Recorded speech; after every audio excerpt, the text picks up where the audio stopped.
It's a head-scratching partnership on the surface. An oil giant investing in a Japanese drone startup certainly qualifies as interesting. But there is a lot more to this deal than meets the eye. Saudi Aramco sees Terra Drone technology as a way to improve operations at its Saudi Arabia facilities, but more on that in a minute.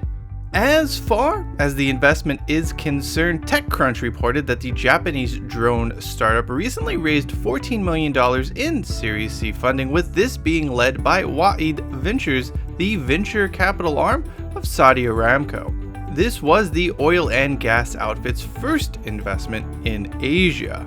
For Terra Drone, the latest round of funding allows for further global expansion.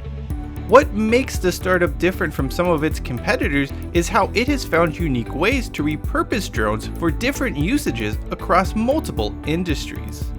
Those global efforts include a robust drone traffic management system that has been used in the construction sector to cut down on costly and dangerous inspection efforts. In Denmark, the company launched its health drone project to transport blood and medicine. This does bring us back to our original question. Why exactly did Saudi Aramco invest in a Japanese drone startup? Simply put, it offers a safer, more cost-effective way to carry out inspections and spot issues like oil leakage. It appears Wa'id Ventures is banking on Terra Drone innovation being adopted by other oil and gas companies in the region. The Japanese drone startup has already unveiled plans to set up a new Middle East North Africa subsidiary that it believes will be key to expanding business in the oil sector. This is similar to investments other oil and gas firms have made in recent times.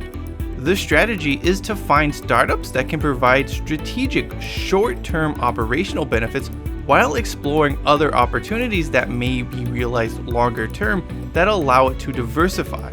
Time will tell if Terra Drone fits that profile, but their tech certainly looks capable of doing just that. Until next time, I'm Cheyenne Hollis for Interesting Asia, and as always, be sure to keep it interesting.